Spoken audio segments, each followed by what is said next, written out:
Guys, I only just found out a couple days ago that Chance Perdomo passed away.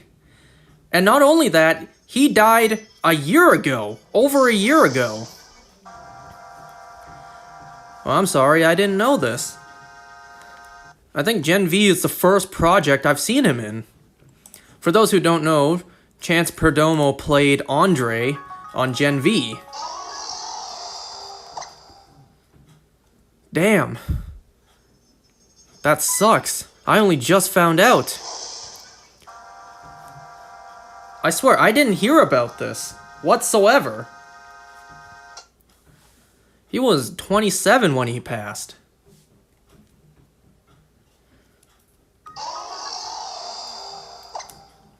So, I guess we'll just have to see what'll happen to Andre's character on Gen V.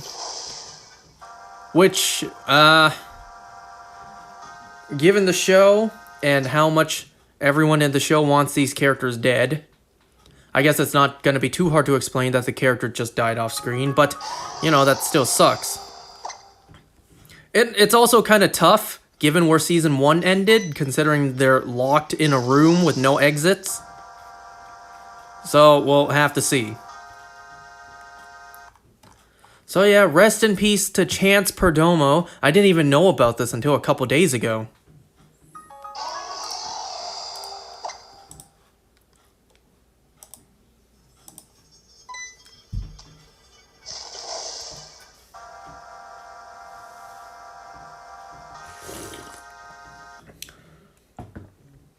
You know, earlier, Persona 5, the Phantom X wasn't opening. I tried everything. I tried logging out of Steam and logging back in. I tried restarting my computer several times and it didn't open. No shame in feeding. I texted him about it and he's just like, uninstall and reinstall it. So I did just that. First time trying to reopen the game, it did not reopen. So I texted no shame in feeding that. And then he video called me on Discord.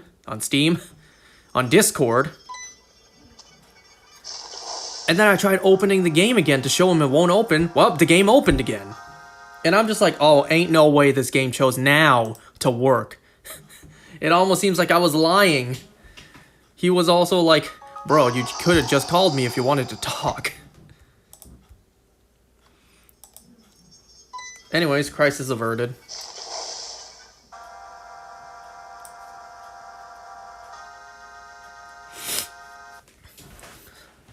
So, let me show you something real quick. As soon as the next encounter happens.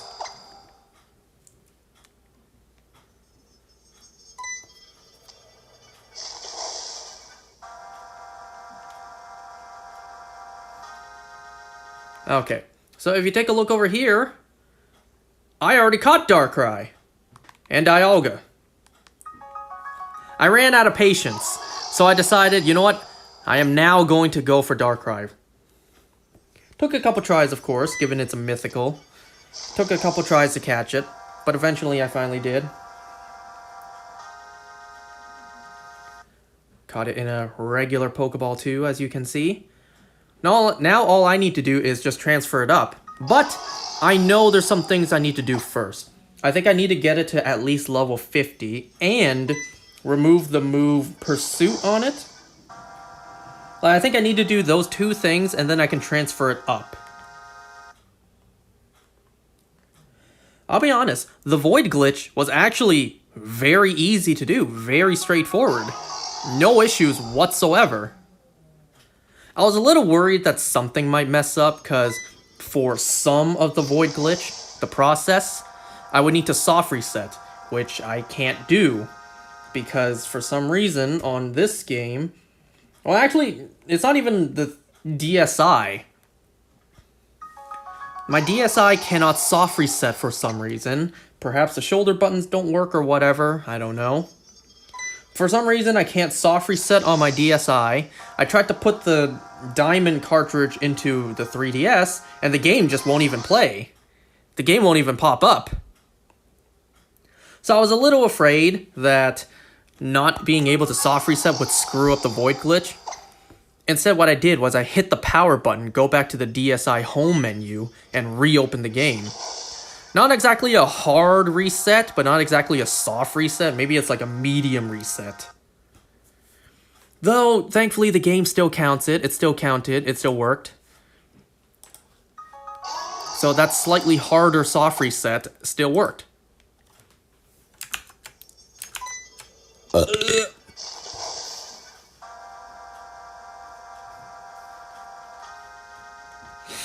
So I'm not going to bother getting Shaman or Darkrai because I don't need them. Can't transfer them up anyways. Well, you can for Arceus, but it's not worth the hassle. And actually, you know what? Let me show you what my team is right now. Because my team is hilariously bad and generic.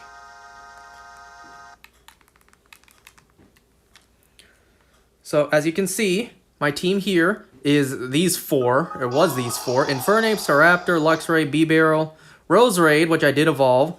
And then for my final member, I got a second Bibarel. How original. How smart. Why the hell do I have 2 Bibarels on my team? It's because I realized I need more than 4 HMs. So Bibarel 1 has Cut, Rock Smash, Surf, and Waterfall. Bibarel 2 has Strength and Rock Climb. And then I added these 2 just for the stab. So yeah, I realized I needed more than 4 HMs. So that meant I needed at least 2 HM slaves. Of course, Staraptor has Fly. And I also went to Iron Island to get the Shiny Stone to evolve Roselia into Roserade.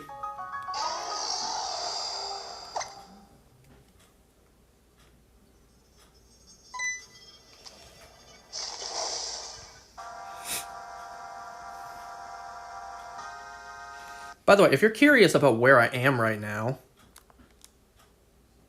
I'm here at the Elite Four.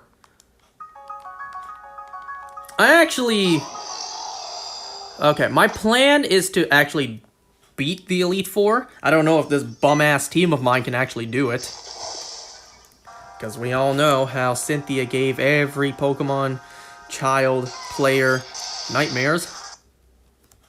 We shall see if my bullshit ghetto-ass team can actually take down Cynthia. The reason I'm at least going to defeat the Elite Four before I send my team over, because I'm gonna do that. That's my plan. Aside from Darkrai and Dialga, I'm gonna send my entire team up to current gens, Pokemon Home. Because remember, this Diamond game isn't mine. My friend let me borrow it.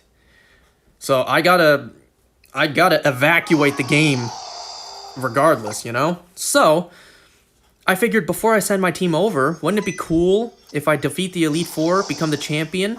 Maybe there will be some sort of, like, Champion of Sinnoh ribbon. I don't know. I don't know if there is or not, but, you know what? Why not? Why not give it a try, right?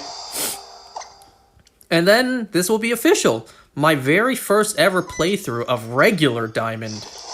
This is my first ever playthrough of regular Gen 4, not BDSP.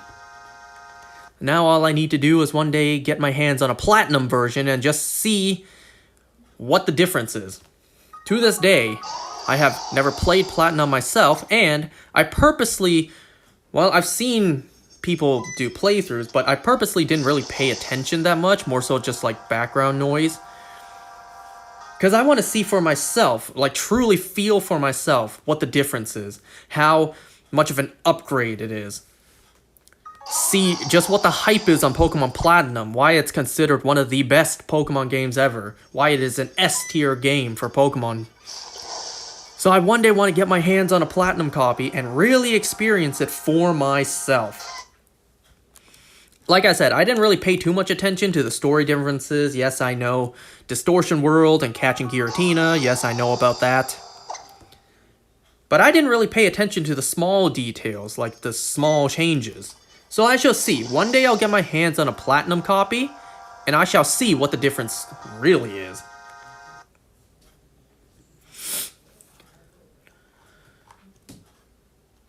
Just want to mention that Yesterday, in my Pokemon Violet game, I was actually grinding for Terra Shards, and then I got a random shiny Oinkologne. You know, a random shiny Oinkologne. It was just a random shiny that popped up.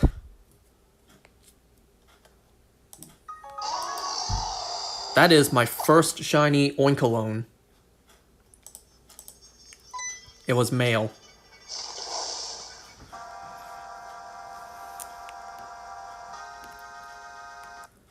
Also want to show this off.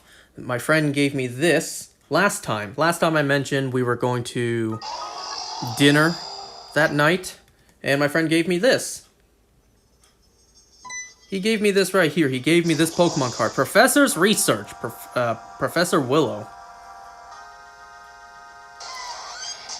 And of course, this Professor's Research card, if it'll focus, this Professor Research card has this code here. Now, don't bother trying to use it. I already used it. I already redeemed it.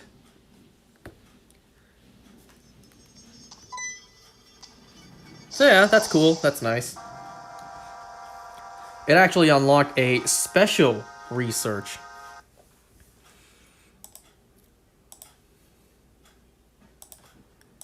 So yesterday in Pokemon Go was Hisuian Lilligant Raid Day. And I only had one goal for today, to get at least one shiny. The last time there was a raid day and I did not get a shiny was Weirdier a couple years back. And well, yesterday I did 18 raids before I got my first shiny Lilligant, my only shiny Hisuian Lilligant. Took me 18 raids. I indeed spent money yesterday to get a differently colored digital monster. Because fuck my life if it hasn't been already messed up enough.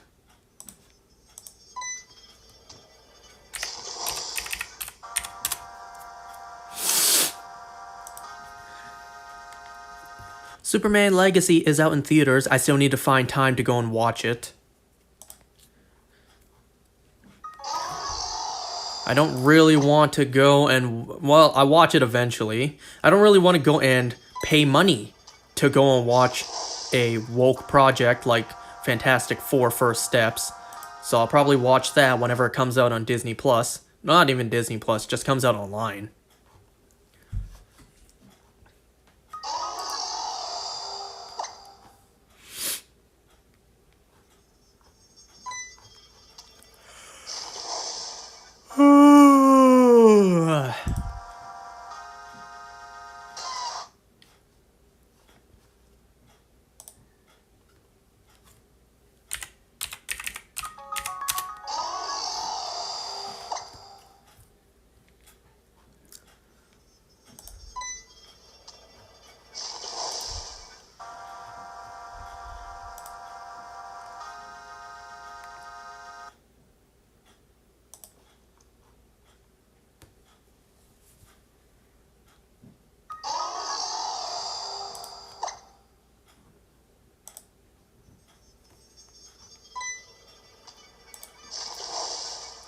Excuse me, I'm just looking up stuff online.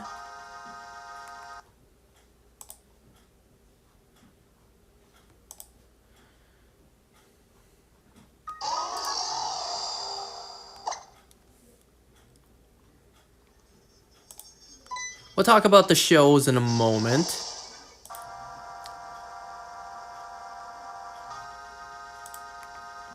If this Heatran would just please be shiny, because it has been so long.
Okay, well, let's talk about the show. So we got 4 things to talk about today, as always.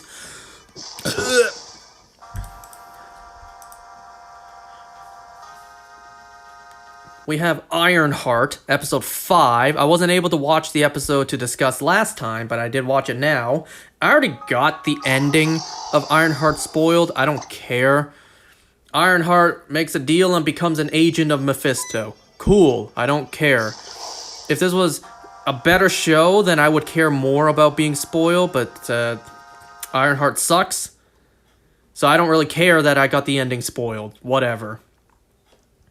And now having seen episode 5, well, Mephisto really does show up only in the last episode. And I highly doubt we will see Mephisto anytime soon, let alone ever again. Well, what a wasted character, you know? What a waste of talent, too. Damn, I want to see Aladdin in the Marvel Universe, especially if he's playing a role as big as Mephisto. But sadly,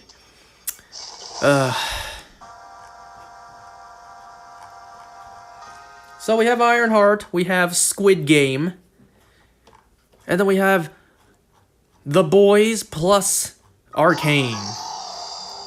As always, man, there's still so many things I haven't started watching yet, you know? I still have yet to watch Sandman Season 2. My Dress Up Darling Season 2 is out right now. I still have yet to watch other shows like Edge of Sleep, Ted, Monarch. Wasn't there more? Alia,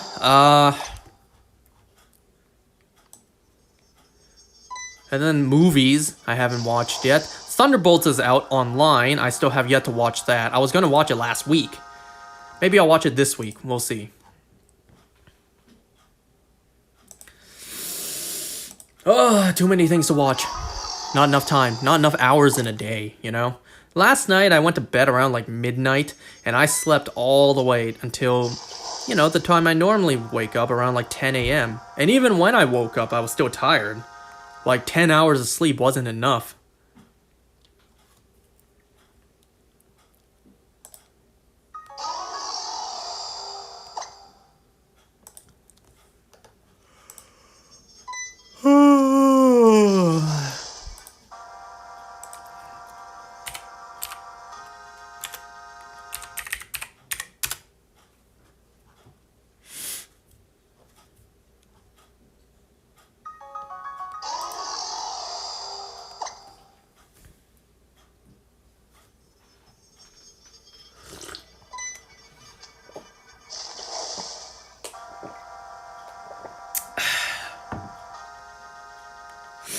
Alright, let's get this shit over with. Let's talk about the anything but a masterpiece that is Ironheart. I will admit, though, however, I will praise it where it deserves praise, but that's not very common in this show.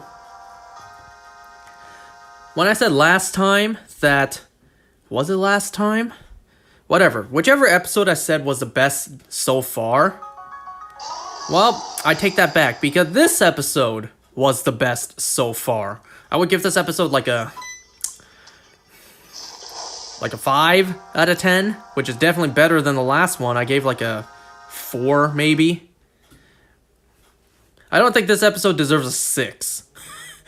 But, you know, I'll give this episode a 5.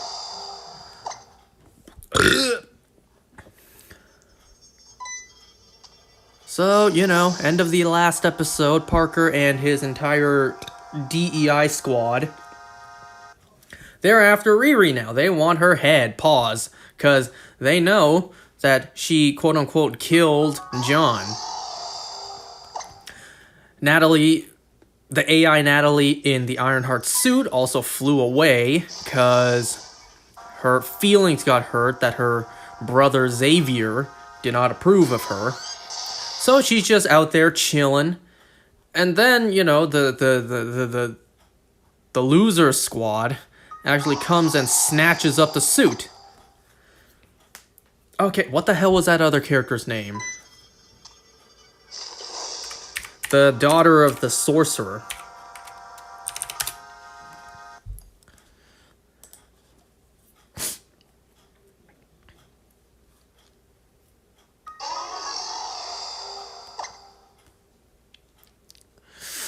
Zelma. I almost thought it, I almost called her Zelda, but no, Zelma.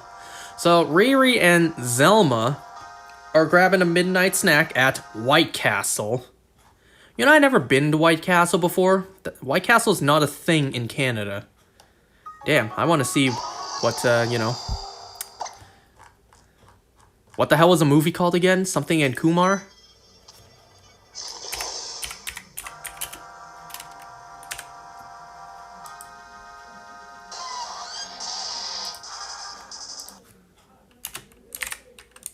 Harold! Oh my god, how could I forget that? I want to see why Harold and Kumar went all the way to White Castle.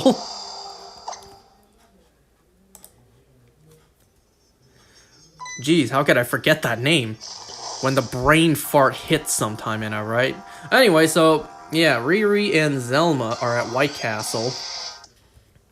And then, you know, the two lesbian fighters or whatever, they attack Riri. In fact, they all start attacking Riri.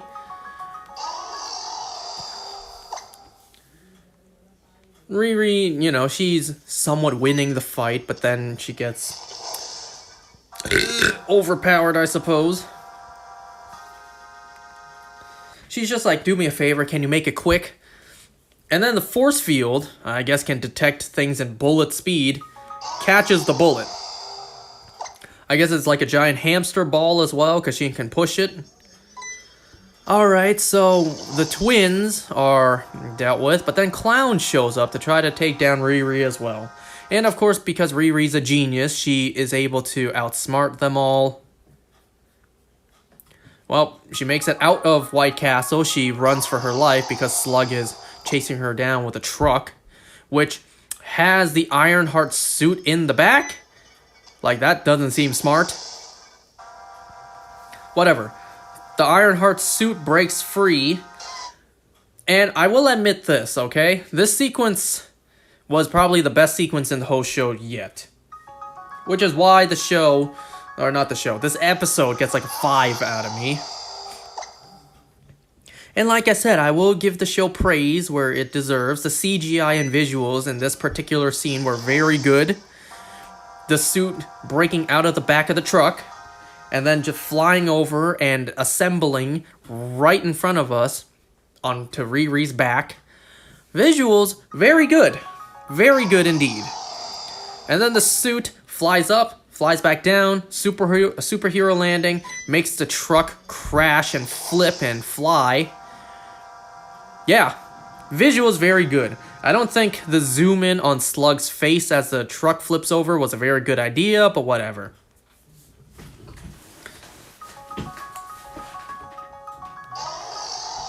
And then even Slug's like, nope, because now Riri has her suit back on. And Slug is out of, their league, whatever. God damn it, Disney.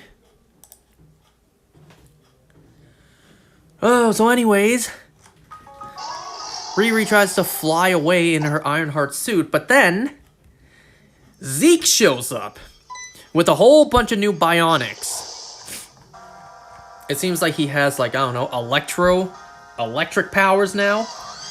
He also has greater strength because he's able to just easily tear the suit apart, tear it off of Riri, but he decides to spare her. Also, Clown witnessed it all.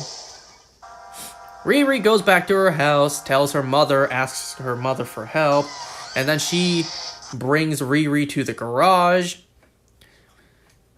Riri does not like being at the garage because, you know, two people she loved died there. Also, throughout the episode, throughout the show, people kept on asking Riri, why did you build an iron suit? And she said, because I can, because I could. So we finally get an answer, a true answer to why she built the suit. She said, so I can protect people like you, the people I care about. Because the last time she couldn't protect anyone, she froze. Gary and the real Natalie, well, they died and Riri couldn't do anything. So that's why she built an iron suit, to protect the people she loves. Okay, good for her.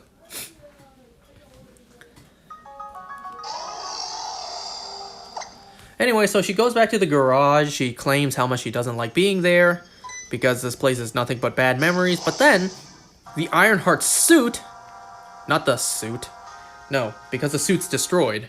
The AI Natalie somehow is able to hack into a projector and project memories that Riri had in this place. And I'm thinking, is this BARF? Is this the bimerally augmented retroframing? I mean, her suit was built at MIT.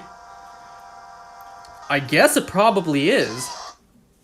Anyway, so somehow Natalie has access to BARF technology, which we know is connected to Quentin Beck, blah, blah, blah. Yeah, I don't know how that happened. AI Natalie is able to connect to a projector that was inside the garage and somehow use BARF technology, but whatever.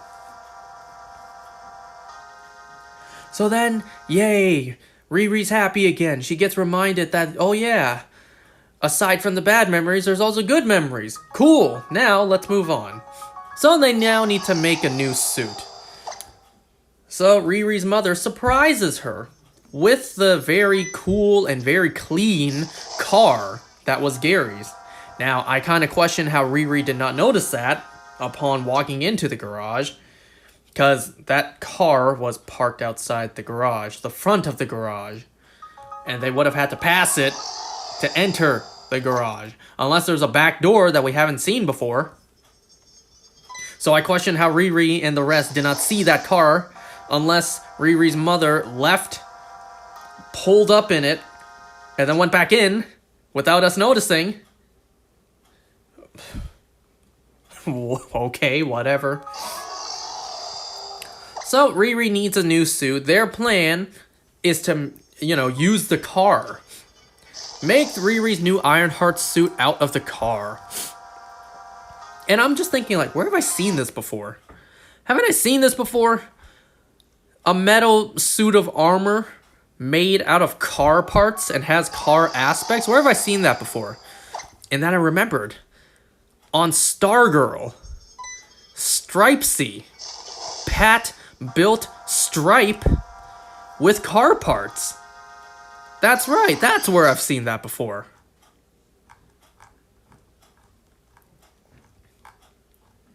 So, yep. Other characters join the team. We have that kid who I forget the name of. God, that kid's annoying. We also have Xavier join the team after, his original headphones broke. Cool, whatever. And we also have Zelma come in. So, building the suit's not going flawlessly because it doesn't hold a charge. It doesn't have enough energy to take on Parker's magical hood. So then Riri decides maybe we need to fight magic with magic. Give me a second, folks.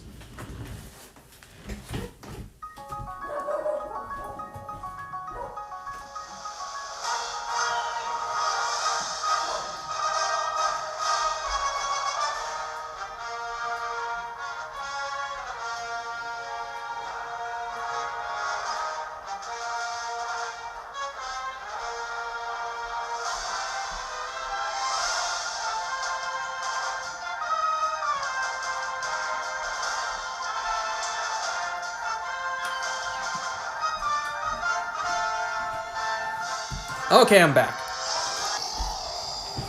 Did this move? How'd that happen?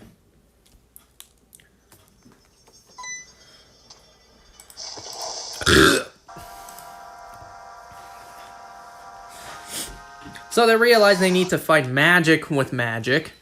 So Zelma shows up and she infuses the suit with dark magic. Oh yeah, also during the White Castle scene, there was a lot of talk of Dormammu of the Dark Dimension, and that there was once a great sorcerer by the name of Caecilius who joined Dormammu's whatever, So there was a bunch of callbacks to Dormammu and Caecilius, which is pretty cool.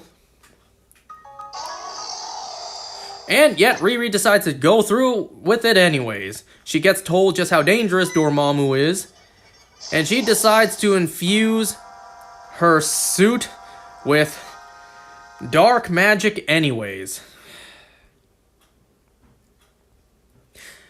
If she was able to fly from MIT to Illinois, couldn't she like fly over and find Doctor Strange? And why isn't Doctor Strange showing up when dark magic is being used? Why isn't he showing up, or Wong, or any sorcerer showing up to put a stop to this?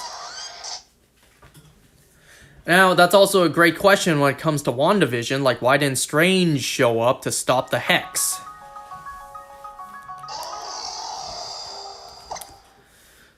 Well, like, where's Doctor Strange? It is of no concern.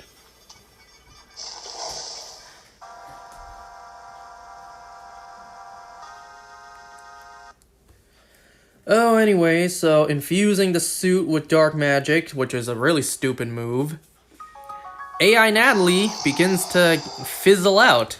Because, yeah. So it seems like Natalie died a second time.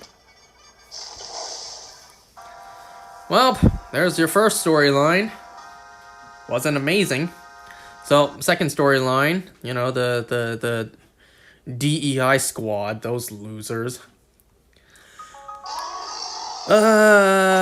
So Parker asks Zeke, like, how'd it go? How'd killing Riri go? Yeah, give me the details. I want to hear all the juicy details of you absolutely killing her. Whatever. And, of course, Parker is able to sniff out the lie immediately, because Zeke just be like, yeah, I told you. I killed her. I tore her suit apart, and I killed her. Done. Parker's just like, you know what your story lacks? Drama. And without drama, there's lack of believability. Well, Clown sticks up for Zeke for some reason. You know, Clown, you're kind of in a bad position. You lie, you got one person on your ass. You tell the truth, you got another person on your ass. If Hood's not coming after you, then Zeke will. So, you're kind of screwed up there. So anyways, Parker walks Zeke out, and he offers him a position just like he did for Riri. But Zeke turns it down.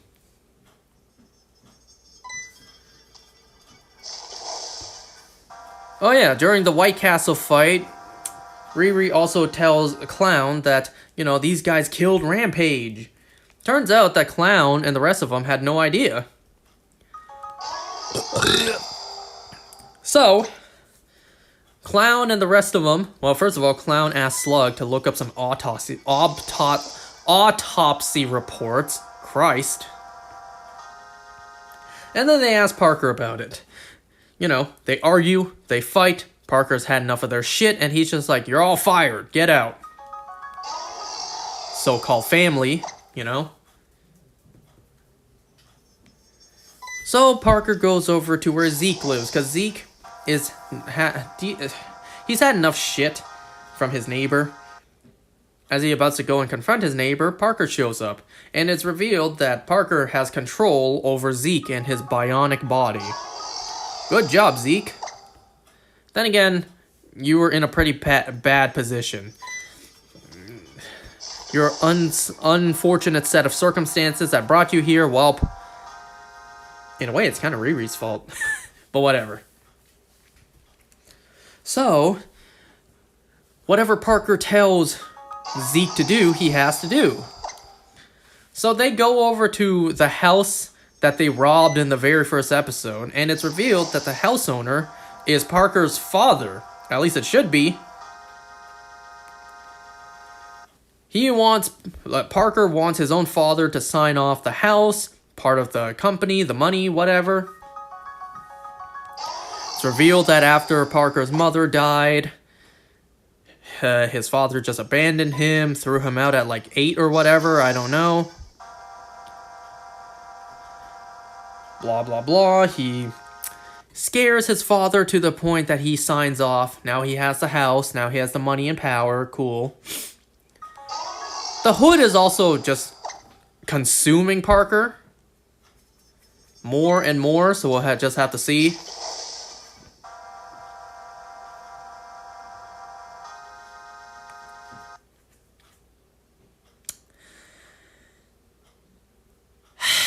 And I think, yeah, that's about it.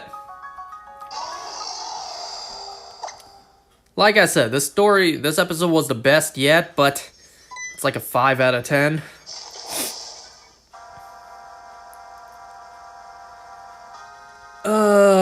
Unless I'm forgetting something, which if I am, who cares?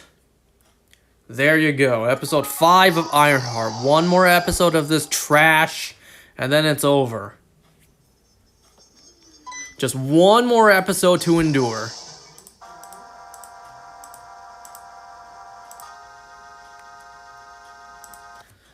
Alright, let me sign into Netflix so that I can go over Squid Game. Once again, a pretty good episode of Squid Game.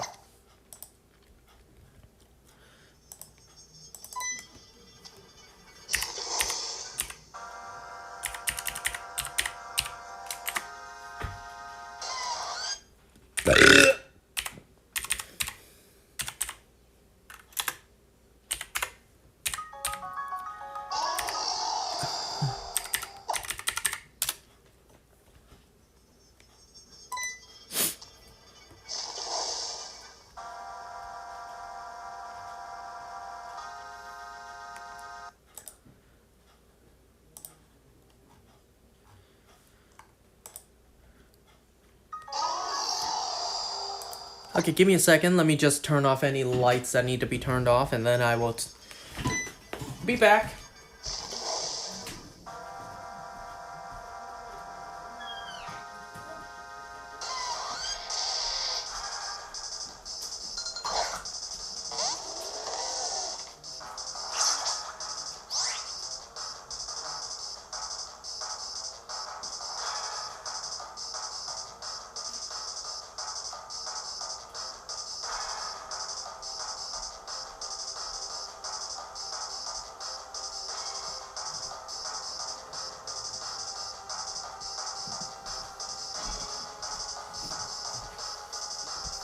Okay, I'm back. Alright, so episode 5 of season 3 of Squid Game. This one is titled Circle, Triangle, Square. Like, just the shapes. Not even the words spelled out. It's just circle, triangle, square. Which are the... It's amazing how just 3 shapes side by side like this has now become synonymous with this show.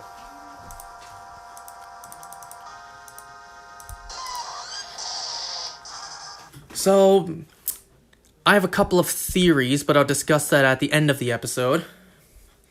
So remember, last episode, what was the frontman's real name again? Like his actual name? Like his name he used in season 2.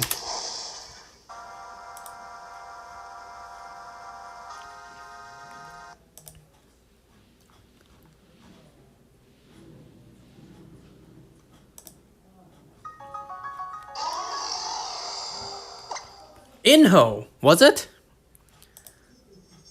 Yeah, I think so. I think it was Inho. So, remember, last episode, Frontman not only revealed himself to Gi-hun, but he also gave him a blade to kill the other players before they get a chance to kill him in the next game. So Gi-hun actually is almost gonna do it. He walks up to the other players, asleep, with the knife in his hand.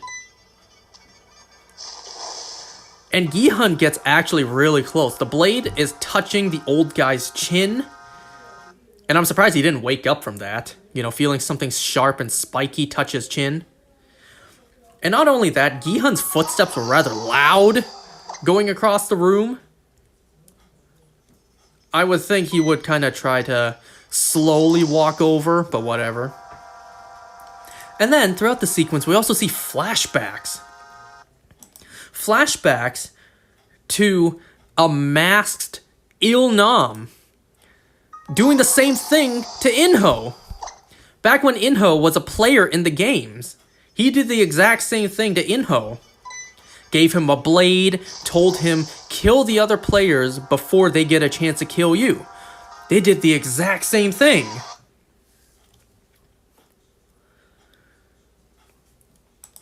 And it turns out Inho actually went through with it. He actually killed the other players. Now, I would think that Inho would kind of quietly and swiftly kill them, but no, he's very sporadic and very loud, killing the other players. He not only stabs the guy through the neck, but also just keeps on shanking him in the front. And I'm just thinking, like, geez, if you killed them all like that, because what we saw was his last kill, the last person he had to kill. The camera pans and then turns out he already killed everyone else. It's like, damn, if that was how loud you killed the others, I wonder how they didn't wake up. But yeah, Frontman watches very carefully. Will Gi-hun kill? Will he do it? Will he kill them before they get a chance to kill him? Gi-hun actually hallucinates Cybok. She actually came back for this episode, just briefly though. Like she's his voice of reason in a way. She actually tells him, you're not that kind of person, don't do it. And so Gi-hun doesn't do it. He'll take his chances in the final game. Him and the baby. So it's revealed what the final game is. Final game is like a pushing contest, pushing game. So they're all up on 3 very high platforms, and in the shape of, you guessed it, a circle, a triangle, and a square. So there are, 9 of them now, including the baby? There are 3 platforms, and to pass the game, minimum 1 person needs to be pushed off and die. So that's why the hint for the next game was bare minimum, at least 3 need to be eliminated. It could be more, but minimum is 3.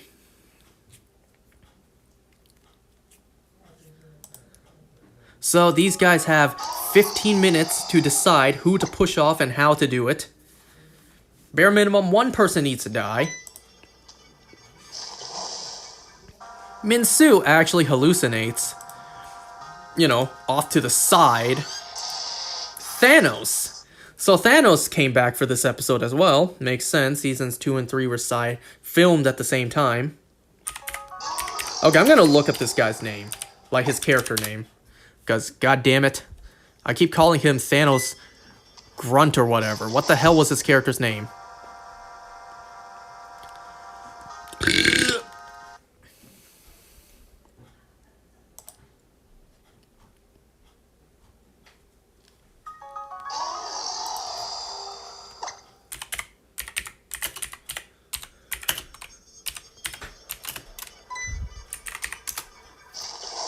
Namgyu. There we go. That's his name. Alright, so not only does Min-Soo hallucinate Thanos, he also hallucinates Namgyu. And, well, that was actually in favor of Gi-hun. Because instead of the obvious decision that was pushing off Gi-hun with the baby, they actually, surprisingly, thought a little rationally, too. Because the alliance of 6, they realize, well, 9 of them, 3 of them need to leave and die. If they push Gi-hun off with the baby, that means 2 are gone. And if they push Min-Soo off, who's not part of the alliance, next, then there would only be 6 of them left, and that means one of their alliance of 6 would have to go. So, if they push off Min-Soo first, that'll give them time to figure out how to separate Gi-hun from the baby. Which is actually pretty smart. It's actually Crypto Scammer guy who came up with that. Good God, what's his character's name? I can't keep on calling him Crypto Scammer. His character's name... Myung-Yi. There we go. These Korean names, I'm sorry, folks. So Myung-Yi actually has the idea. Let's push off Min-Soo first. Oh yeah, these douchebags also try to justify their actions by saying, let's put it to a vote, a democratic vote, so that way it's fair.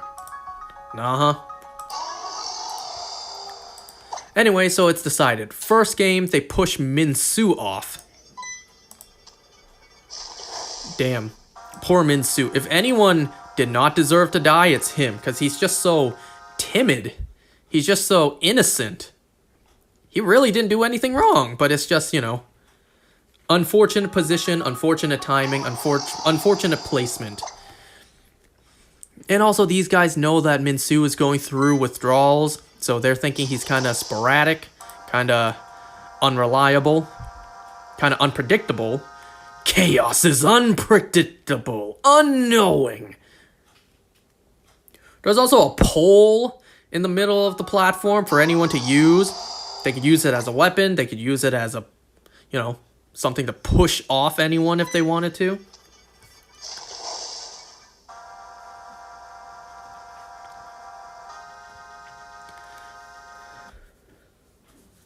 Well, as Minsu's final hallucination, he hallucinates... What's her name again?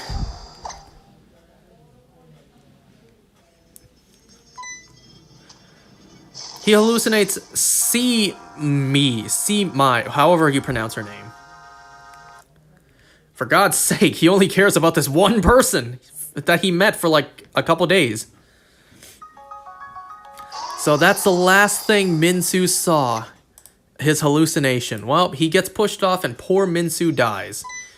Damn, poor Minsu. He was so innocent.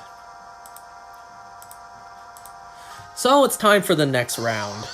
Now they're on the triangle platform. There's also a button on the floor the moment you push it. The timer starts. The timer starts and you have 15 minutes to push someone off. But you don't have to push the button right away.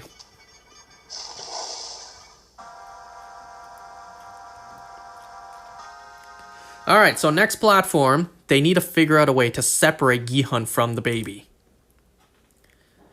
They even tried to justify it like, "Sir, please, we're human too.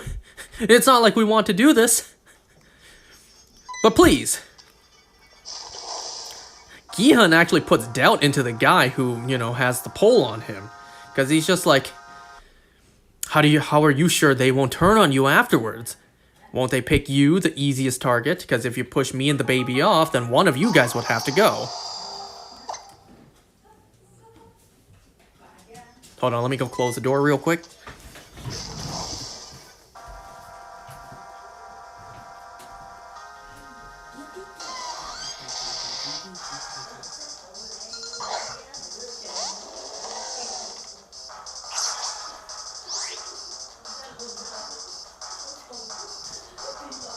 Be right back, folks.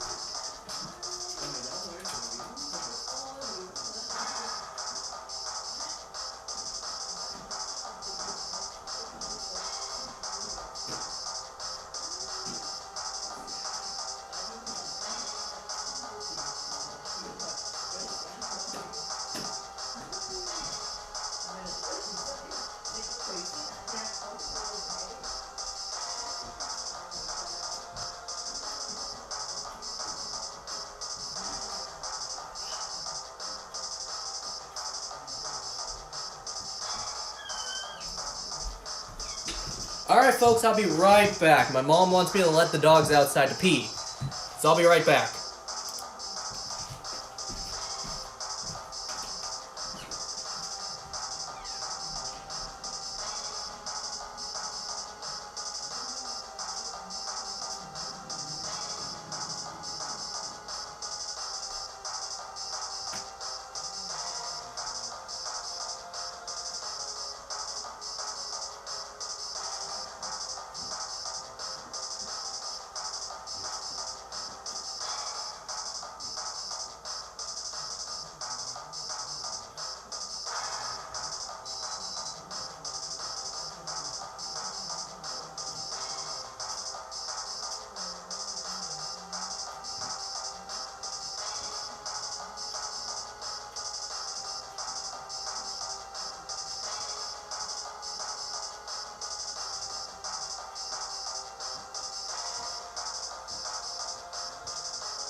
Alright, I'm back.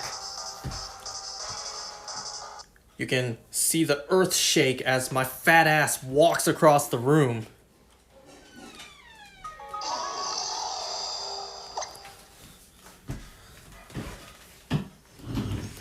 Okay, so anyways, yeah, they're debating amongst themselves how to separate Gi-hun from the baby. And it causes drama amongst their alliance of 6, to the point they start arguing and fighting amongst themselves.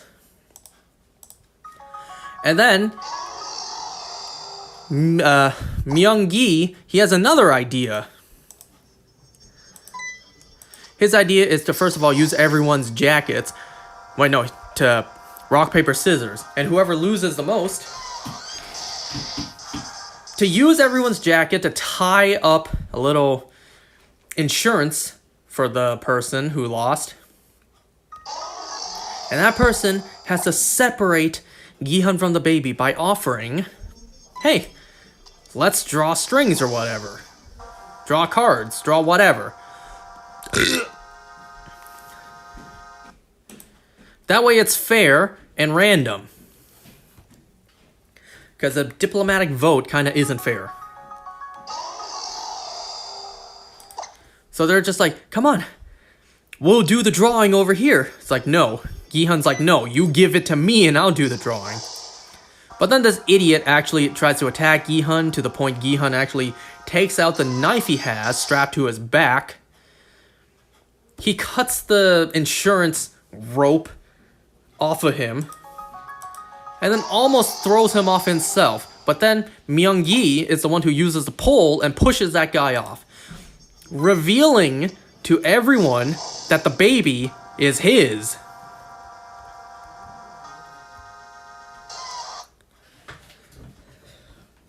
I mean, what's kind of interesting is that for now, they don't really need to do anything. They could decide this on the next round. Because next round, only one more person needs to die, and then the game's over entirely. Whoever's left alive, well, wins. But they're not a fan of this. They actually decide, hey, look, one person, we beat the shit out of him, and next round we throw him off, we all win, yeah! So they start kicking the hell out of this guy, poor guy. And they actually use a term I never heard of before. They called him a lunchbox. Okay, I've never heard of that before. Maybe that's a Korean thing. Over here, we call that a sacrificial lamb. Or a martyr. I don't know, so they really start beating the hell out of this guy, this poor guy. But Gi-hun, being the good, kind, pure, too innocent for his own good soul that he is, he's just like, no, now we draw strings or whatever. Now we do it fair. And because of that, this dude, this douchebag has had enough. They start a fight. Gi-hun stabs him. Myung-gi pushes the other guy off. And now it's down to the old guy. The old guy trying to plead for his life, trying to weasel his way out of, death. He's just like, the lunchbox guy. We kill him next, and we all get to live. Yeah? What, money? I only need 10 billion to pay off my debt. You can have the rest. And Myung-gi kind of made a bad call, in a way, but he couldn't have known. He's just like, there will be more money for us, because you won't be there. And then he pushes the old guy off. So, I don't know, poor old guy, but he was a dick throughout the game anyway, so he kind of deserved it. And then that guy who got the living hell beat out of him, he crawls to the edge. He's just like, I'm done. I'm out. I don't want to be your lunchbox in the next round. So he just throws himself off the edge and dies. And that's a very bad thing. Because now, they're on to the final round, because the time's up. They're on to the third and final round, where one person must die. And that's really bad, because there's down to 3 people. Gi-hun, Myung-gi, and the baby. One of them must die. It can't be the baby. It can't be the father to the baby. So is it gonna be Gi-hun? Is that the supposed bad ending people are saying? Anyways, so that's the main storyline. There's another storyline where No-ul goes back to the commanding officer. First of all, she gets into there by shooting the vent in the center, and that somehow stops the spinning blades. Okay, that's how it works. Okay. So she ambushes the officer, and then she's just like, what I want is I want everything on player 249, whatever his number was. Was it 246?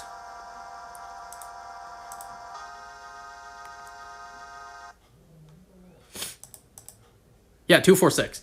She's just like, I want all the info on player 246 deleted. But the officer's like, well, there's still more. Even if I deleted it from the entire hard drive, there's still more. The hard copies in the commanding officer, whatever. The suite where the boss stays. So they take an elevator up there. They get into a fight. Eventually, you know, commanding officer stabs No-ul. And then this dude, of course, does a supervillain monologue. Dumbass. Gives No-ul enough time to actually crawl away. She crawls her way to the elevator, but then commanding officer's like, where do you think you're going? You can't escape without my mask to make the elevator work. She pushes the button to open the door, and it's revealed, well, the gun's on the other side. So the commanding officer made the wrong executive decision on the spot. Well, he had two options, and he chose the wrong one. He had one option, which was to hide, take cover. Or two, try to run as fast as he can to intercept, maybe stop No-ul from grabbing the gun. But he was too late. She turns around, shoots him mid-air, which is pretty hilarious. He jumps at her, which I feel like kind of wasted a little bit of time. She turns around and shoots him mid-air. I don't know, that was kind of funny and quite an awesome death. And then she also works her way into, you know, where the hard paperwork is at. She takes out the paper file on player 246. And, yeah, that's pretty much it for her storyline. There's also the storyline of player 246. Well, this one's very early in the episode. He drives off in the boat, but is obviously pursued by other soldiers in a boat. They get into a gunfight. And he's saved last minute by the detective. His name was Junho. Okay. His name was Junho. He was saved by Junho and the other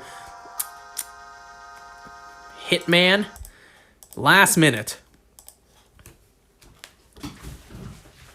So yeah, a pretty good episode, if I might say.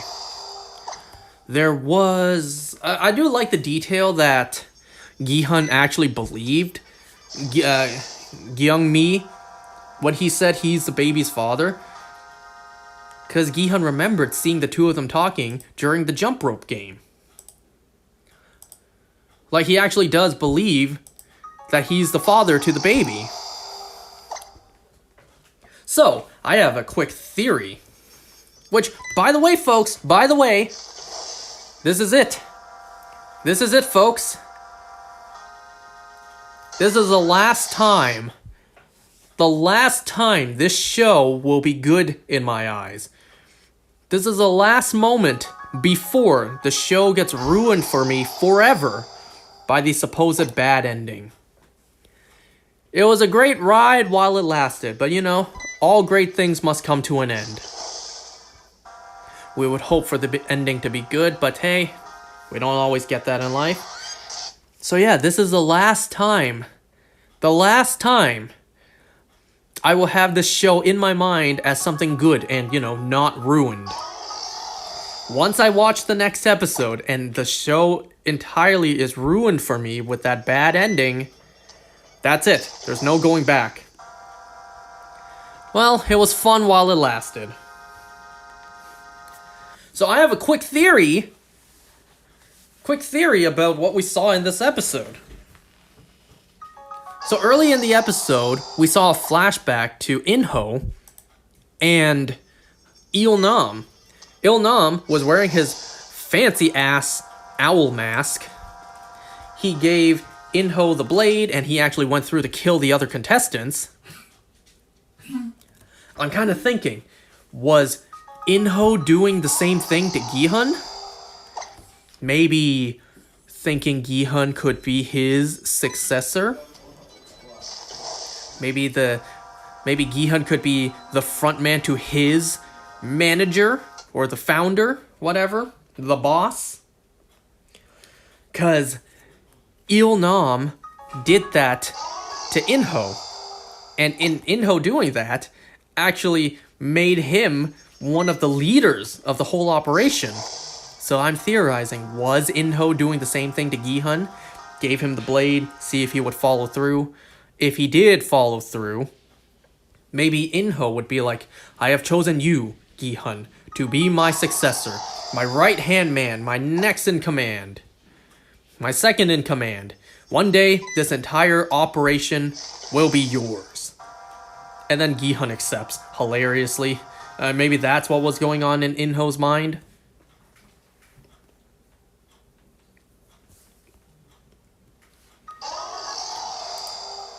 Okay, there's more lights for me to turn off. Give me a sec.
Alright, I'm back.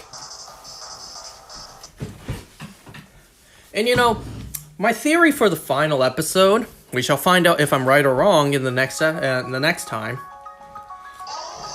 My theory for the next episode, the final episode, is that Gi-hun will die.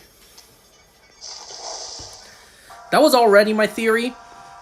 And watching this, well, it seems like my theory is growing closer and closer to coming true.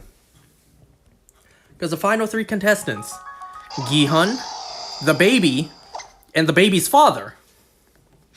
I feel like no way the baby's father will let himself die, And I feel like Gi-hun seems like he would possibly sacrifice himself so that the baby would grow up with her father. Unless, I could also see this. I could see Gi-hun being like, no, you're a bad person. I will raise your biological child because it's better if I do. I don't know, a part of me. You got shiny Heatran? I really hope that's a question. And you're not telling me I reset over, because I don't think I did.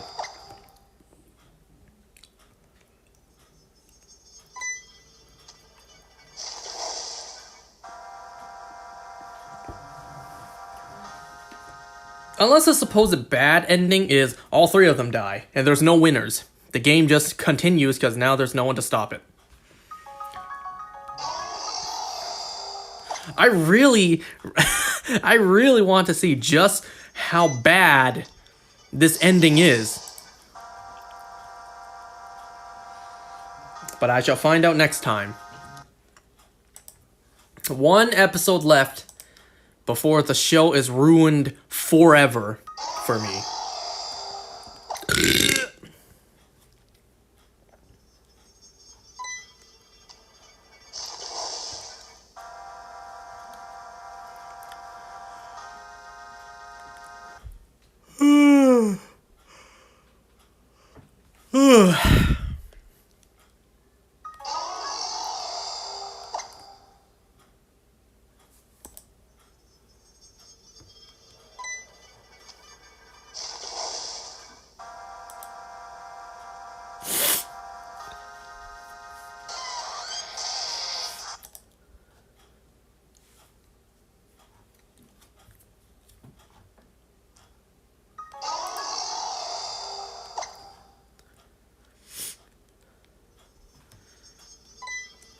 Alright, let us now move on. We have the I almost said the boys. No, Gen V. No, that's right. We have the boys to talk about. Episode 2 of Season 4. Oh my goodness, there were so many penises in this episode.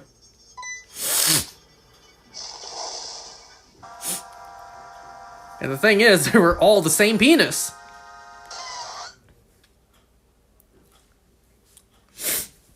So let's see,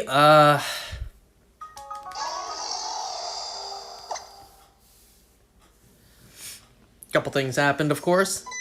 Sporadically, everywhere.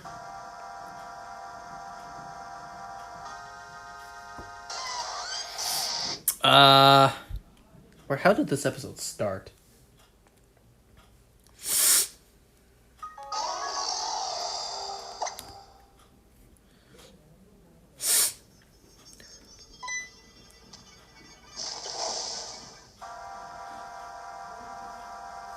In a way, I'm kind of thinking like,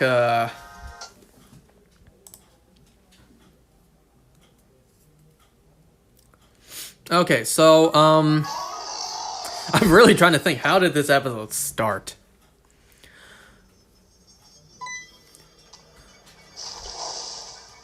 Oh, right, A-Train. The episode starts with A-Train acting for a movie, you can tell because the lighting's different, and Will Ferrell shows up. Playing Brink. Playing Coach Brink. We learned in Gen V that Brink did indeed train some of the members of the Seven. I don't know, it's kind of out of nowhere to see Will Ferrell show up.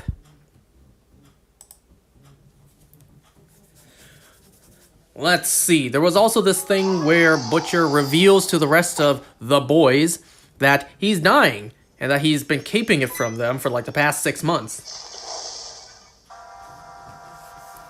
So, supposedly fires Butcher. He's just like, grab your shit and leave. You're out. You're fired. I don't know. It's kind of funny to think he can do that to Butcher.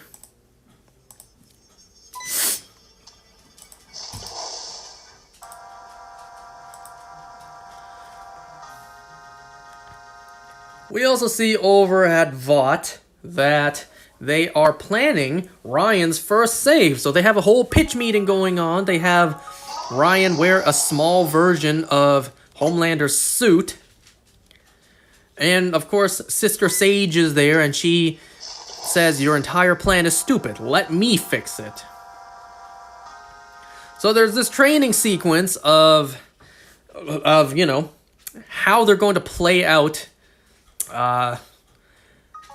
how they're going to play out Ryan's first save.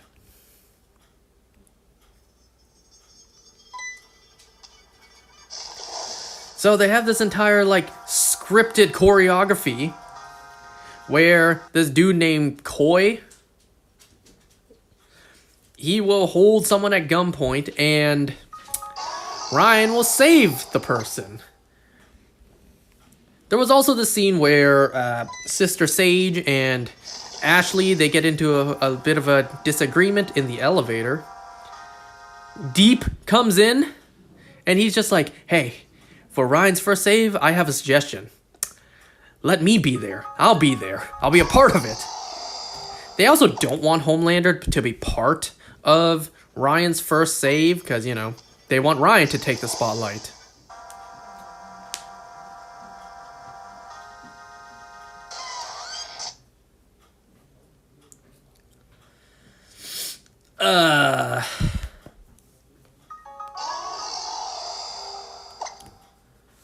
Let's see.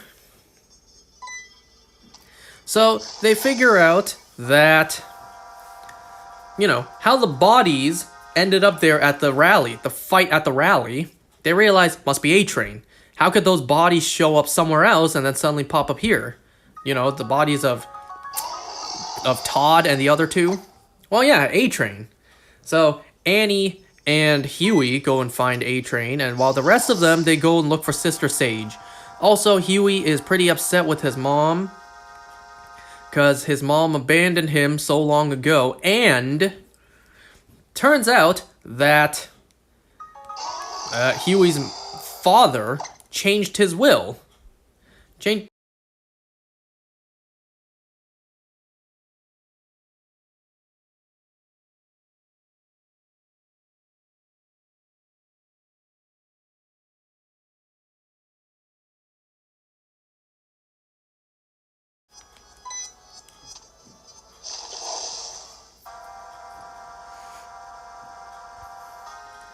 Which, you know, pissed off Huey, because Huey is furious at his mom for abandoning him.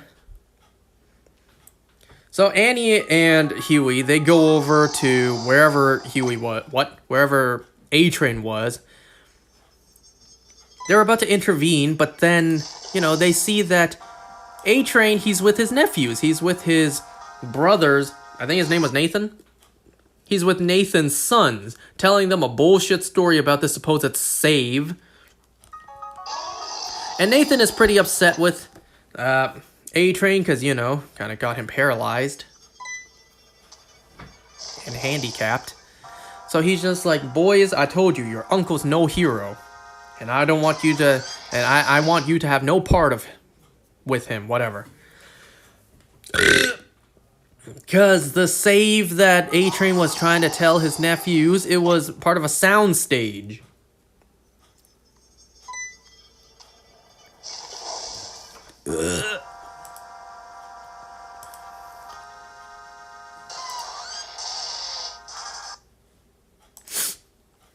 So Huey actually stopped Annie from intervening, so they left.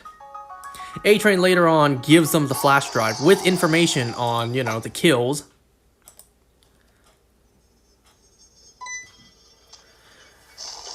You know, as a kind of thank you for not intervening while I was with my family. Not like A-Train deserves it, and even Annie made point of that.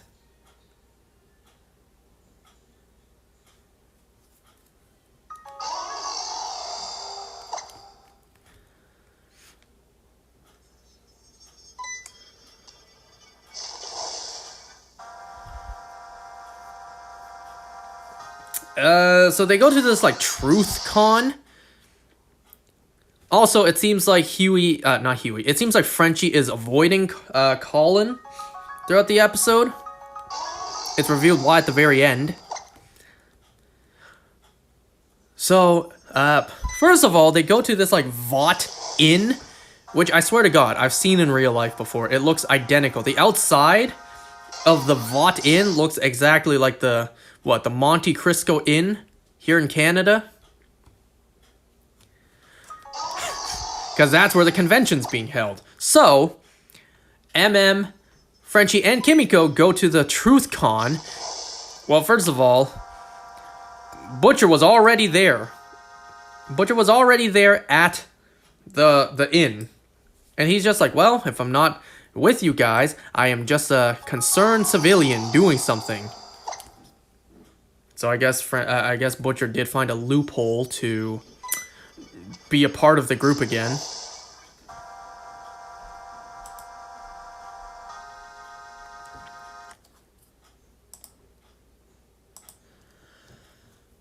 So yeah, they find Sister Sage, and she's part of the audience with these people called Splinter, and we also finally meet this lady's name, Firecracker. This Splinter character is madly in love with Firecracker. I mean, can you blame him? Look at that cleavage. What? But he gets friend-zoned hard. I'm sorry, buddy. I know how that feels. Trust me, I know exactly how that feels.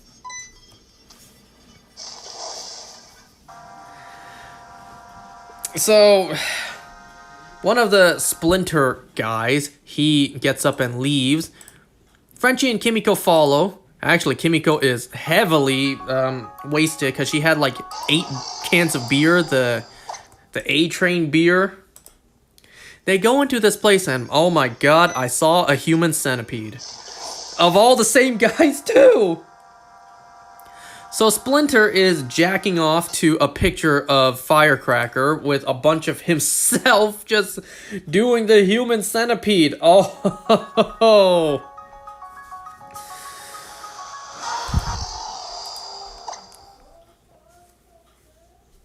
well,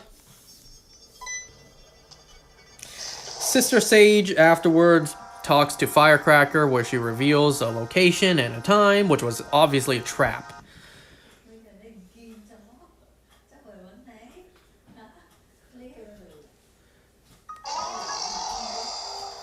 Because let's see.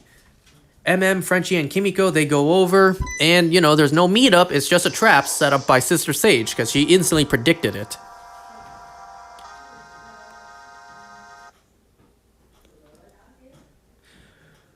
Well, they get into a gunfight where a bunch of Splinters separate, kind of like Multi-Paul.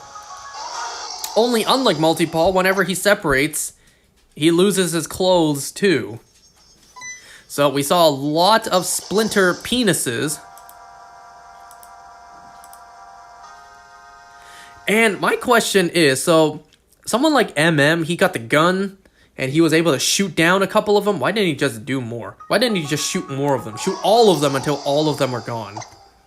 Because he just shot a couple of them and ran, seeing that a naked guy was multiplying. So why didn't he just continue shooting? They run to the next room where there's like a quinceañera, and poor kid, she sees a bunch of naked guys show up and she screams, and then there's a fight and everyone runs and leaves.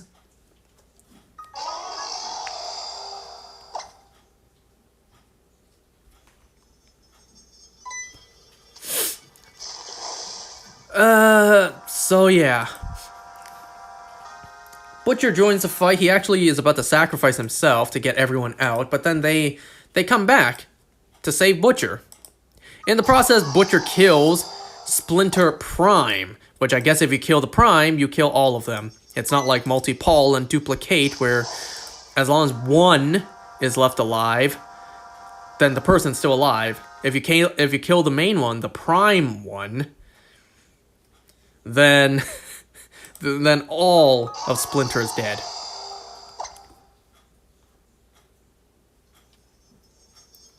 Oh, give me a second.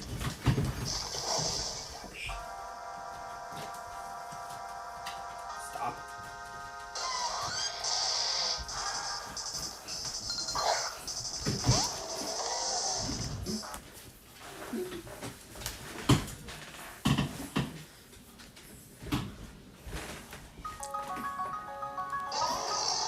So Ryan's first save we see was all scripted. The guy, Koi, he comes out of the building, gun to a little girl's head. Ryan flies down and is about to attempt his first save, but then Homelander intervenes. And then he's just like, Ryan, push him real hard. And Ryan accidentally pushes Koi to the side of a building where he completely splats. So Ryan not only did his first save, but he also did his first kill. Ryan's pretty upset about this. Homelander offers him a milkshake, and he's just like, it's okay, accidents happen. You know, I promise you'll have more saves of your own, buddy. Ryan's not upset about that. Ryan's upset about killing Koi. Homelander's just like, that's what you're upset about? Come on, son.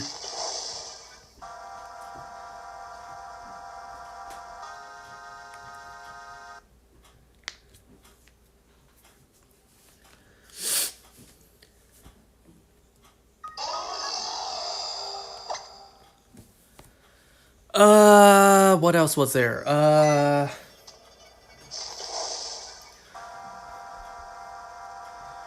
There's certain scenes like Huey standing up to his mother. Good for him. Oh yeah, there was a scene where Frenchie, he calls Sherry, tells her about his encounter with Colin, and she's just like, what is he gonna do when he finds out you killed his family? Now, I don't recall hearing about that in the past 3 seasons, so maybe we'll get a flashback or a storytelling of when that happened this season. I don't recall that from the past 3 seasons, so we'll have to see.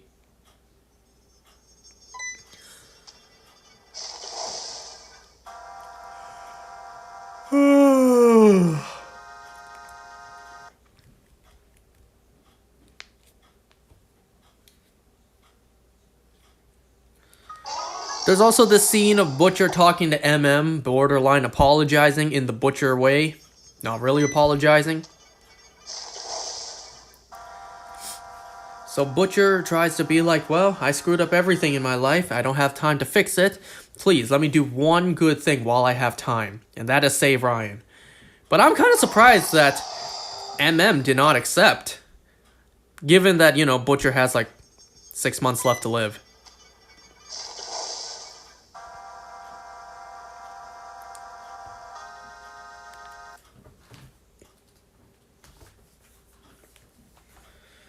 Oh yes, this episode did indeed confirm my theory. Did I soft reset over the shiny? I don't think so. At least I hope not.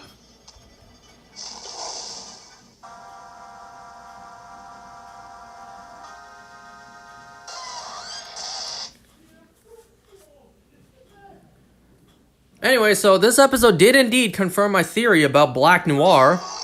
That it's just someone else under the suit, playing the role of Black Noir for the public. Alright, so Black Noir is indeed dead, and this is just someone else.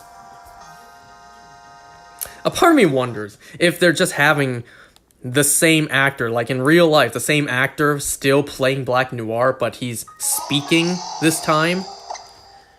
We saw a hint of his scarred face, and then we heard him in the Season 3 flashbacks. I don't know. Maybe it's still the same person. Maybe not. I'm not too sure. It would be kind of stupid if they legitimately hired someone else to be underneath that Black Noir suit, when they could just have the same stunt person under the suit.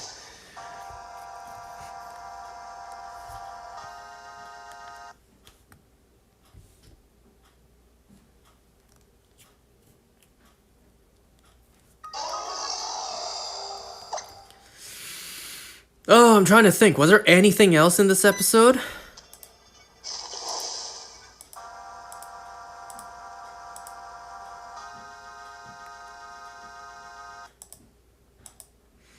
Kimiko's been going to counseling and doesn't seem like she's helping. It's helping her because she sees signs up about this like child labor thing, child imprisonment thing at the Truth Con. She gets all mad about it, and then she decides to do something about it at the end of the episode, so she leaves to do something about it.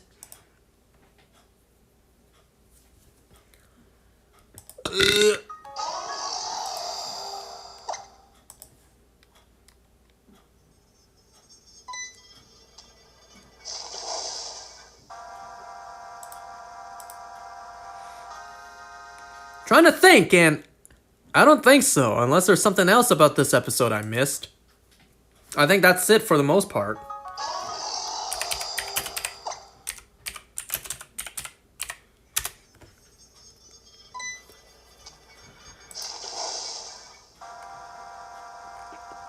I can definitely see what people are saying with this show turning woke now. Because in the past, yes, there were woke things in the show, but it was jabs at them. It was mocking woke stuff. Now, however, it's just straight up woke in the show. Like now during the convention, there was a sign that said like Queen Maeve's non-binary bathroom or whatever. It's like,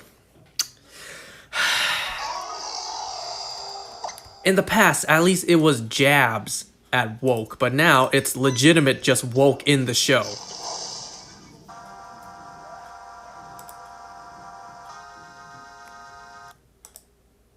Because, you know, Frenchie's gay now, there's a bunch of non-binary things and whatnot. Oh, you know what? Speaking of woke, you want to hear something that happened the other day?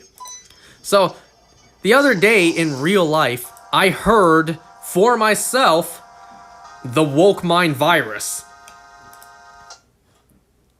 So I was at work. I had two separate couples come in. First guy and woman came in, and then as they were trying things on, this other woman and her mans came in.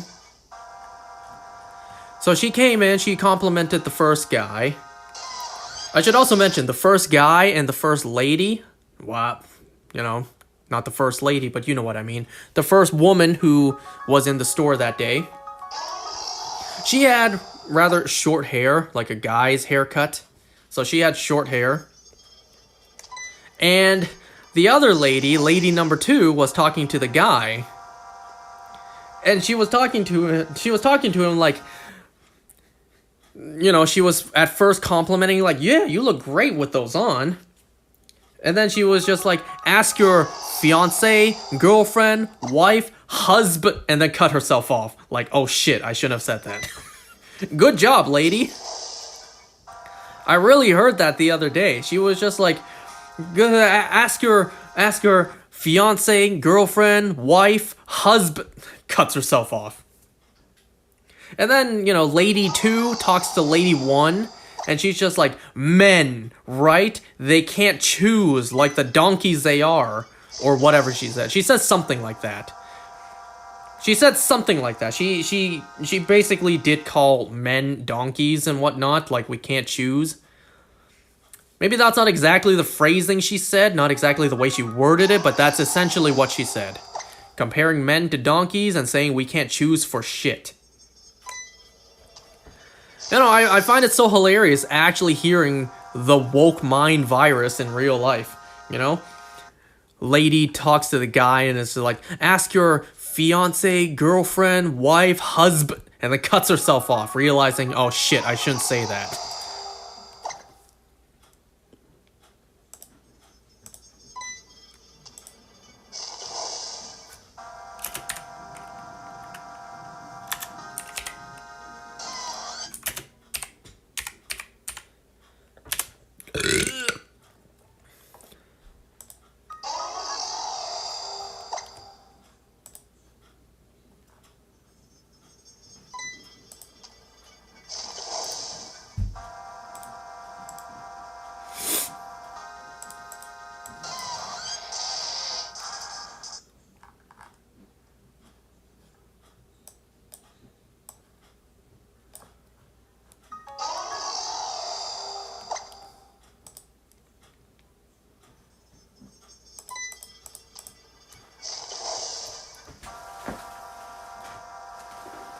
Well, if I did forget to discuss something in this boys episode, I'll talk about it next time.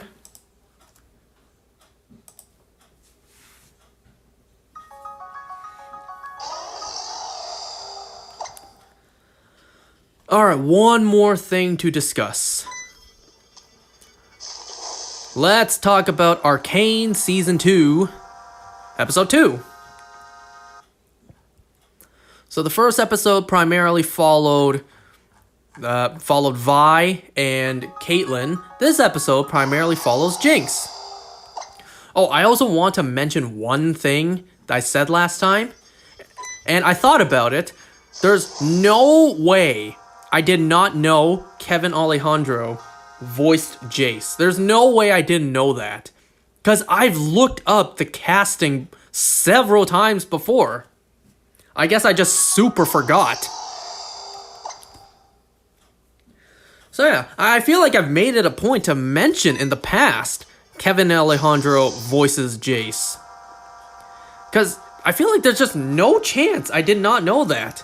Considering I've seen it with my very own eyes after looking up the cast.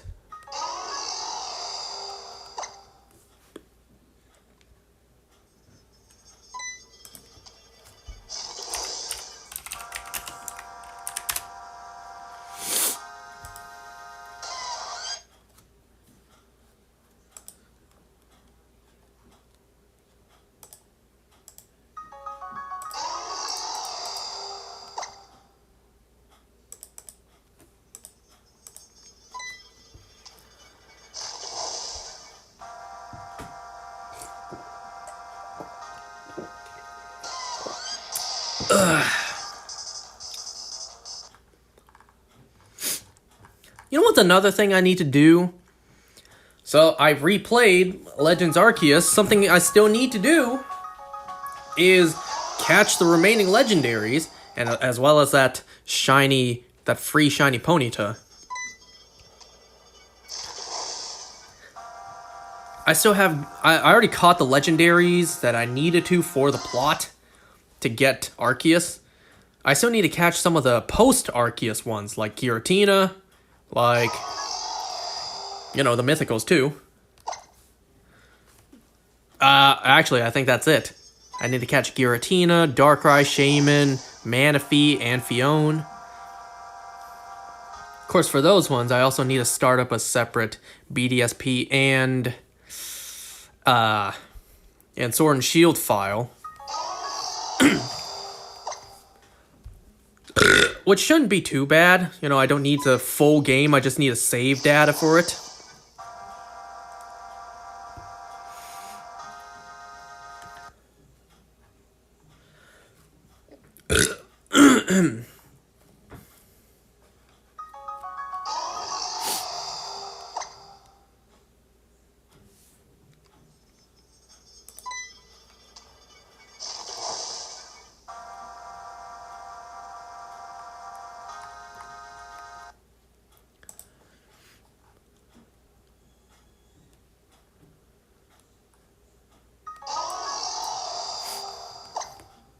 Alright, let me pull up the Arcane episode and get this over with. Alright, Season 2, Episode 2.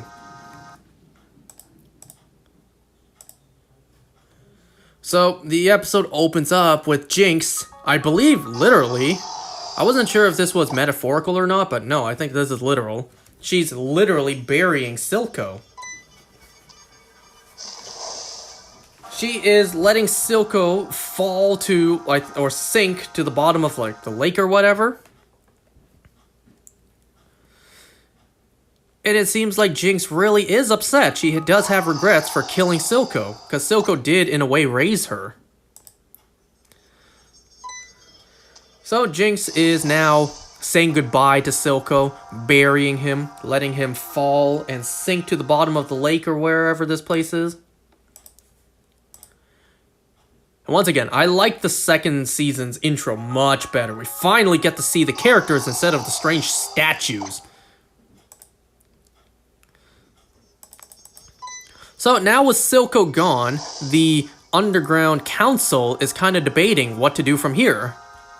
Because Silco was kind of the one keeping them together, keeping them in check.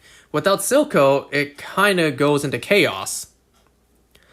So Jinx is now walking back down. We also follow this kid who's being pursued by, I assume, guys that want to kill this kid. I can't even tell if this kid's a boy or girl. So this kid literally accidentally falls on top of Jinx, and then Jinx just shoots and kills all the guys that's pursuing this kid. This kid realizes, oh, this is Jinx, the person all over the wanted posters. But then this kid actually follows Jinx.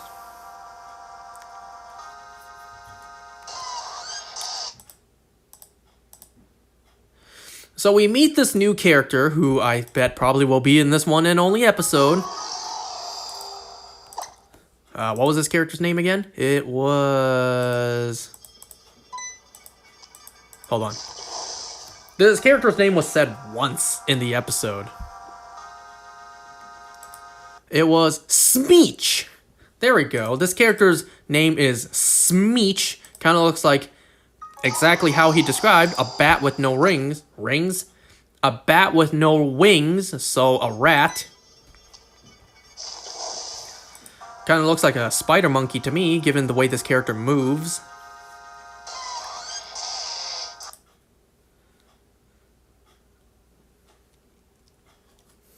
Well, they go to this place that has this bunch of green gas, and, well, I don't really know what that's going on about, what that's all about. So Savika has gathered the other members of the council or whatnot, the other crime lords of the underground, and they're discussing what to do. Savika offers an alliance to, team up against Piltover, the ones up above that are coming down to, attack us. But they're not settled. They're not agreeing. Instead, Smeech offers we just give them Jinx. Obviously, Savika doesn't want to do that. So Savika and Jinx actually talk. They connect over, their connection to Silco, good or bad. Jinx actually offers to repair Savika's arm. And she does just that, because later in the episode, she actually fixes up Savika's arm and wraps it up nicely. Nice and all for her. Little bow tie and everything. But then Jinx gets attacked. Her place gets gassed, and it's actually our new Avengers from the last episode. So Vi, Caitlyn, Maddie, the other two who we don't know the names of yet, they go in looking for Jinx. Jinx has her gun raised onto Vi, almost pulling the trigger, but she can't. Instead, Jinx escapes, and she actually gets super hit in the head. She gets ambushed by Smeech and his goons. But surprise, surprise, Savika actually shows up to help Jinx. Savika uses the brand new arm that Jinx fixed up for her, and I gotta say, first of all, the upgrades Jinx put on her arm may have been a little much. Maybe a little bit, overcomplicated. But whatever. I also gotta say, animation at this particular moment was superb. The fight scenes were just rapid fire. Also, I can't imagine it was very easy to animate this. This is 3D animation, which is a little bit easier to do than 2D animation, but still, it's animation nonetheless, which is not easy to begin with.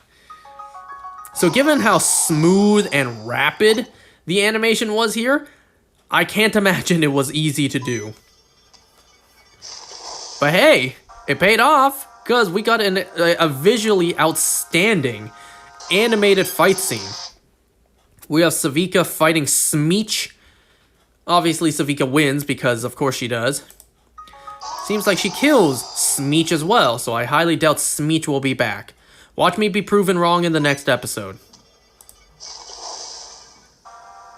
So it seems like Savika and Smeech... No, what? It seems like Savika and Jinx team up along with this brand new kid, whoever this kid is.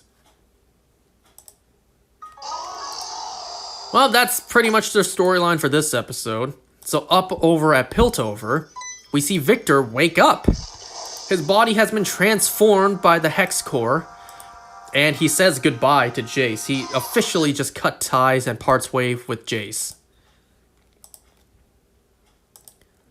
So we see Victor walk down to the Undercity. There's also an issue going on with the tree that Echo lives at. So Echo, as well as Heimerdinger, sneak into the academy or whatever. They sneak in, and Jace catches them. However, it's not hostile. Jace agrees to help. They look into a microscope, or Jace does, and realizes that what's going on with the tree, it has the same patterns as, you know, corruption from the Hex Core, I think. And that's a very good question. How did Hex Core corruption get to the tree? And then there's also this question of where's Victor? So we see Victor walking down in the Undercity, and he's actually followed by the same person who helped Vi in the last season. I forget what his name is.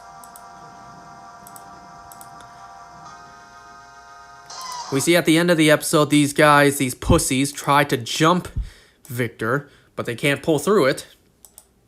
Instead, Victor, looking like a god, borderline having the powers of a god, he puts his hand on whoever this person's name was. I forget. This guy who helped Vi in season 1. He just simply puts his hand on his head and just transforms him. From how scarred his body is, he almost fixes him entirely. Almost. There's a little bit of scar tissue, but he looks fine now. He looks much better than he did before. So, whoever this character was, God, I forgot his name. Maybe if I look at the credits, I'll see.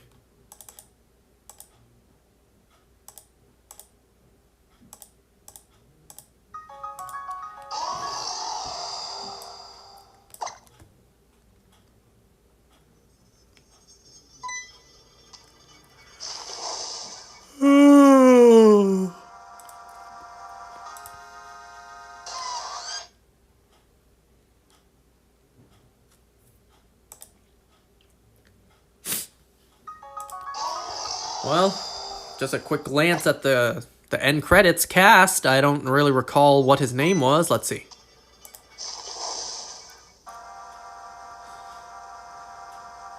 Was it Huck? Might have been Huck. Whatever. So, now they all bend down. They take a knee to Victor, because he seems like he's a god to them. So they're worshipping him. For the most part, that's it for the episode. We get another ending stinger. Follows up from the first episode's stinger, which hasn't really gone anywhere yet. So last episode, the guy who... Oh yeah, also one more thing about Victor.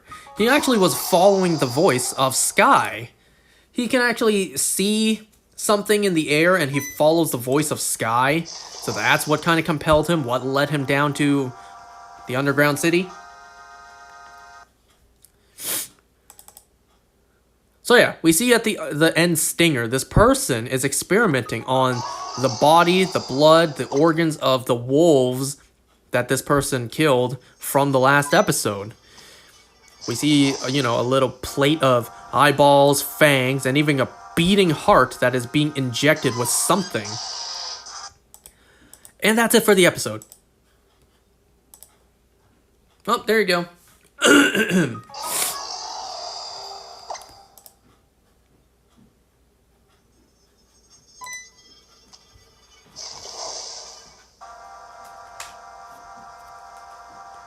Whew, it's a lot of things to talk about. Thankfully, though, rather soon it will be not as much to talk about. Once I am done Iron Shart, as well as Squid Game, I will only be discussing The Boys and Arcane until I'm done those and I watch the next stuff.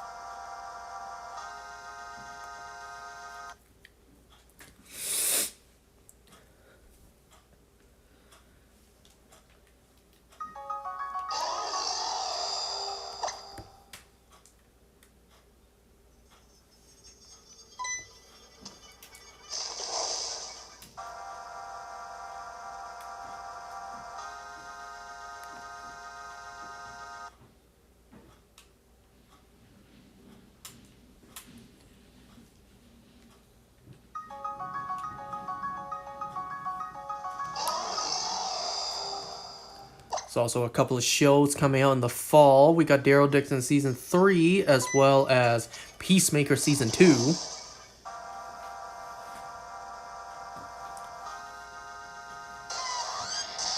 Oh yeah, news also came out that Daredevil Born Again Season 2 has finished filming. That was fast. Daredevil isn't a CGI heavy series. Sure, there's hints of CGI every now and then. For the most part, though, it's mostly practical. So, the fact that they're done filming is actually really good.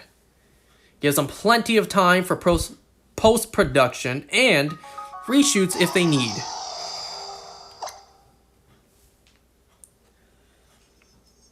And you know what? The fact that they're done filming now is a really good sign. We saw the production hell that was Season 1. So the fact that they're done now meant it, for the most part, went smoothly. No interference, no anything. The writers, producers, directors, they knew what they wanted to do, and they did it. No bullshit interference, no stupid storylines for them to rewrite and write over. They had a vision in mind for Season 2, and they did it. I can't wait. Season 1 was a bit of a letdown, and that's mostly thanks to the original idea, the original creatives. But now we are going to get a full season, finally, of true Daredevil back in his roots. I can't wait.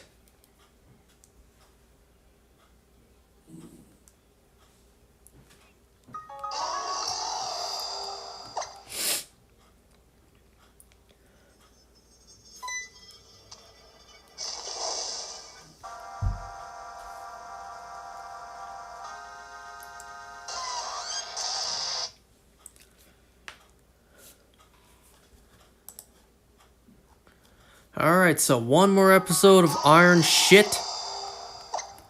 As well as The Boys. What? No, not The Boys. Ironheart and Squid Game. You know, also the fact that Ironheart's new suit is made by a car. It has a hint of color to it. It has some red to it, so finally. I shall see if... I also got spoiled that Ironheart's final episode ends on a cliffhanger. I will go more into that when I discuss the episode.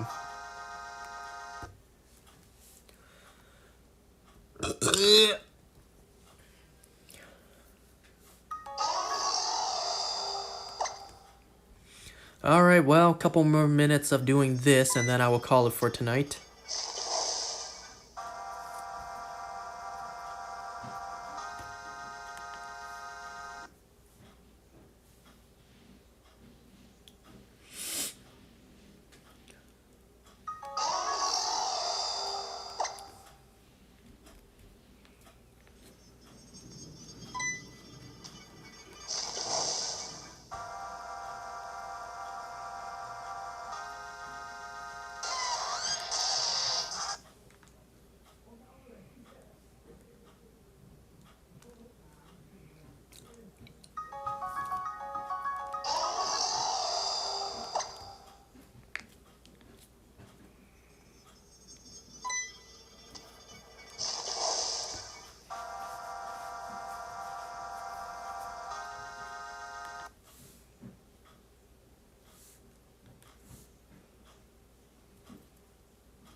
This Heatran really does not want to be shiny.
If you want to transfer your Darkrai from Diamond, it has to be level 50. Must be catched via Void Glitch, and there must be no Pursuit in moveset.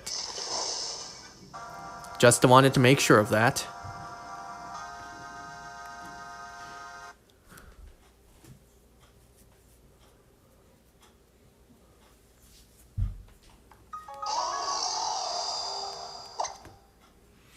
I got my Darkrai Void Glitch. Wait, I'm just looking at Reddit right now. I got my Diamond Void Glitch Darkrai up to Scarlet and Violet. I had to delete the move Pursuit off it and level it to up to level 50. Okay, I just wanted to make sure those are the two things I need to do before sending it over.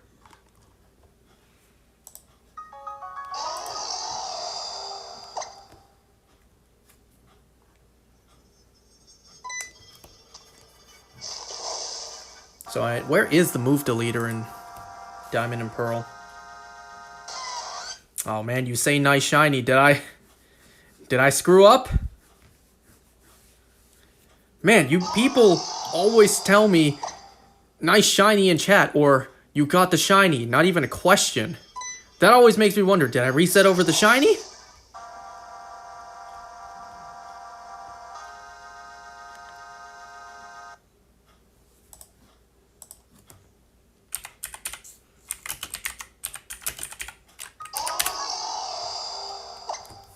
Let's see, the move deleter.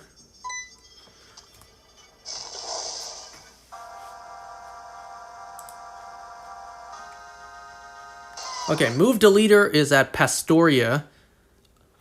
Okay, no, move tutor is in Pastoria. I don't think you need any sort of payment to delete a move, though. Okay, move deleter is Canalave. Good to know. Well, people say it cannot have Pursuit, so I wonder, does Darkrai learn any moves I can just replace Pursuit with? Let's see, go to Cerebi, Gen 4. It learns Double Team at level 47. No, wait a second. Didn't it already? No, it didn't have Double Team already. No, I think the moveset is Pursuit, Hypnosis, Quick Attack, and... I'm actually not too sure. I gotta open the game again to look. Because the Darkrai was caught at level 40.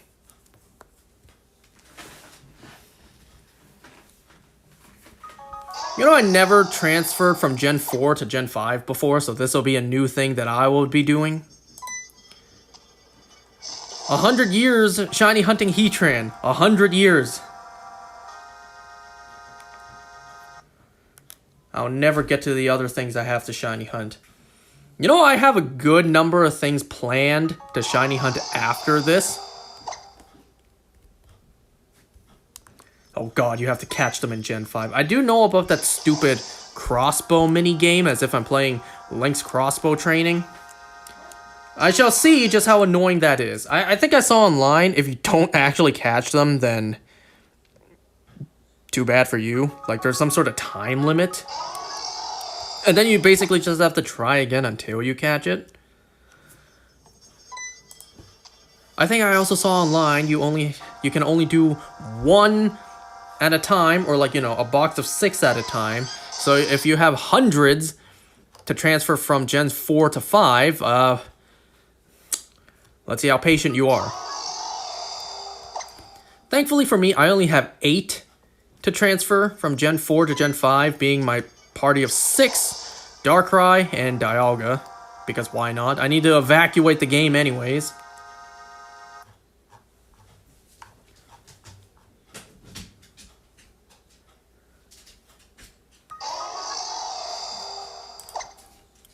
Alright, I'm about to end.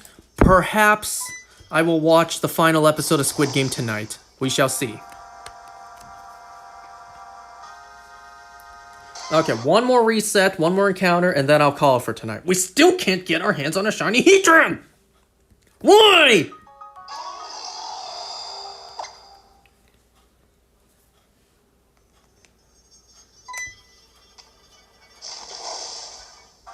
Please? No. You know what? No, screw it. One more reset.